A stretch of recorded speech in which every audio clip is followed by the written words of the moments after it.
नमस्कार। एक बार फिर से आपका शिव लर्निंग एजुकेशन पॉइंट में स्वागत है।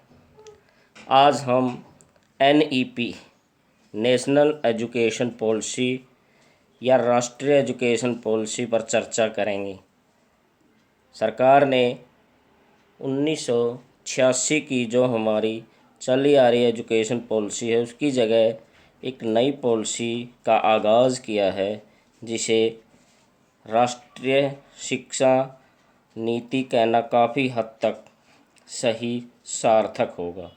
इस आधार पर इसके कई तथ्य दिए जा सकते। आखिर क्यों इसे राष्ट्रीय शिक्षा नीति कहना उपयुक्त है, ना कि new education policy. First point है, यह पॉलिसी हमारी राष्ट्रीय भावना, संस्कृति, सभ्यता को आगे बढ़ाने व समझने में सार्थक होगी। अब तक की जो हमारी एजुकेशन पॉलिसियाँ थी वो अंग्रेज़ों की नीतियों पर आधारित थी।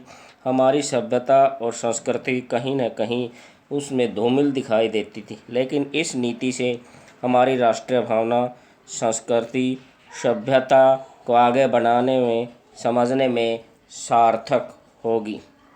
यह यूरोपीय अर्थात पाश्चात्य का विरोधी तथा प्राचीन भारतीय भाषा एवं संस्कृति पर आधारित होगी। राष्ट्रीय भाषा हिंदी में मातृभाषा पर बल देती है। इस एजुकेशन पॉलिसी में आधारभूत जो ढांचा होगा वो मातृभाषा और हिंदी भाषा पर बल दिया जाएगा। शुरू में बच्चे को मातृभाषा का ज्ञान दिया जाएगा। यह आधुनिक तथा प्राचीन की प्रबल संयोजन पर बल देती है। यह ऐसा मिश्रण है जो प्राचीनता को लिए हुए है और आधुनिकता की दौड़ में भी क्या है वो उसके साथ चलना चाहता है, यानी आधुनिक तथ्यों को अपनाकर प्राचीनता इसके साथ चलना चाहता है ताकि बच्चों का अच्छे से विकास हो।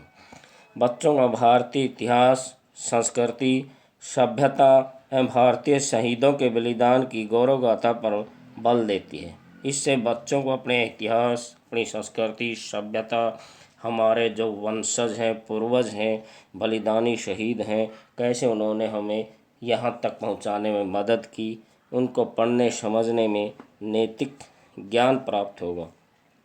29 जुलाई 2020 को इसे भारतीय मंत्रिमंडल द्वारा एक रूपरेखा तैयार की गई। इस नीति में प्राथमिक शिक्षा से लेकर उच्च शिक्षा तक के साथ साथ ग्रामीण और शहरी स्तर पर व्यावसायिक ढांचा उपलब्ध करवाती है। साथ में एजुकेशन के साथ साथ टेक्निकल्स और व्यावसायिक एजुकेशन को भी इसमें शामिल किया जाता है ताकि बच्चे पढ़ाई के साथ साथ अपना रोजगार भी स्थापित कर सकें और काफ़ी हद तक बेरोजगारी को कम किया जा सके। यह समिति भारतीय अंतरिक्ष अनुसंधान संगठन के पूर्व प्रमुख कृष्णा स्वामी कस्तूरी रंगन के नेतृत्व में एक मसौदा प्रस्तुत किया तथा मानव संसाधन विकास मंत्रालय द्वारा जारी की गई। इसका संरचनात्मक ढांचा, इसे समझने के लिए इसकी संरचना को समझना, अभी तक 10+2 संरचना थी, लेकिन अब इसके बाद 5+3+3+4 मॉडल में बदल दिया गया। यानी पहला आधारभूत चरण है जो इसको भी 2 भागों में बांटा गया है। प्री प्राइमरी स्कूल या आंगनवाड़ी के 3 साल, कक्षा 1 से 2, प्राथमिक विद्यालयों में 3 से 8 साल एक्टिविटी बेस्ड लर्निंग पर बल दिया जाए। ये आधारभूत चरण में है। पहला प्री प्राइमरी स्कूल और आंगनवाड़ी 3 साल तक, और कक्षा 1 से 2 तक प्राथमिक विद्यालयों में 3 से 8 साल एक्टिव बेस्ड लर्निंग पर बल दिया जाएगा। सेकंड है प्रारंभिक चरण, कक्षा 3 से 5 के विद्यार्थियों को जो 8 या 10 वर्ष की आयु प्राप्त कर चुके हों, धीरे धीरे बोलना, लिखना, पढ़ना, शारीरिक शिक्षा, भाषा, कला, विज्ञान और गणित जैसे विषयों पर बल दिया जाएगा। उन्हें धीरे धीरे ये सिखाया जाए। मध्य चरण है कक्षा 6 से 8, आयु 11 से 13 वर्ष, और इसमें शिक्षा किस प्रकार की होगी? गणित, विज्ञान, सामाजिक विज्ञान, कला, मानविकी जैसे विषयों पर बल दिया जाएगा, इनका ज्ञान दिया जाएगा। नेक्स्ट है माध्यमिक चरण।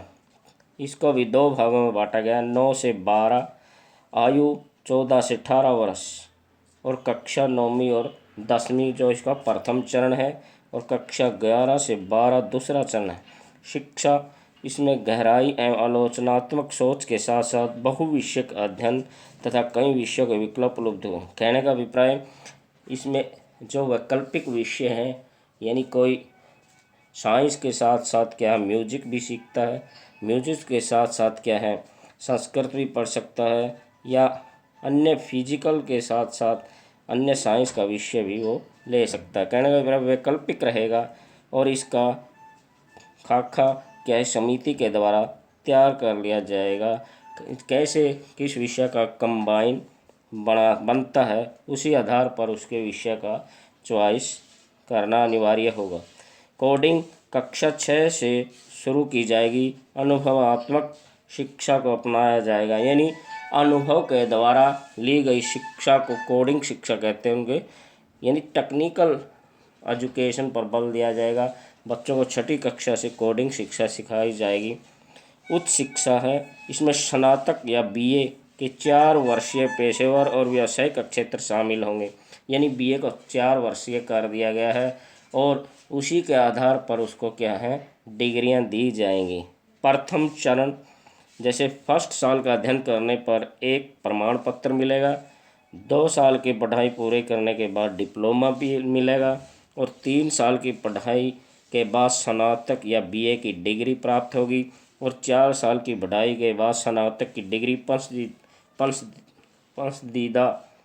पसंदीदा विकल्पों के साथ एमफिल को बंद कर दिया गया है। यानी 4th ईयर में क्या है बीएड या एमकॉम या बीकॉम या बीएससी, उसके साथ बीएड या अन्य वैकल्पिक विषयों के साथ उसे डिग्री प्राप्त होगी। शिक्षकों में बदलाव, इस नीति को देखते हुए योग्य, अनुभवी और सकारात्मक शिक्षकों का भी चयन आवश्यक है। इसमें शिक्षकों की नीतिगत बदलाव पर बल दिया जाएगा। शिक्षक बनने के लिए 2040 तक 4 वर्षीय बैचलर ऑफ एजुकेशन न्यूनतम आवश्यकता होगी। इस डिग्री को अनिवार्य कर दिया गया है। शिक्षक भर्ती प्रक्रिया को मजबूत और पारदर्शी बनाया जाएगा। राष्ट्रीय शिक्षा परिषद 2022 तक शिक्षक शिक्षा के लिए एक राष्ट्रीय पाठ्यचर्या का निर्माण करेगा। शिक्षक के लिए एक राष्ट्रीय व्यावसायिक मानक तैयार करेगा। कुल मिला के यह आधुनिक पॉलिसी हमारी संस्कृति और सभ्यता को साथ लेकर चलती है और आधुनिकता का मिश्रण है। धन्यवाद।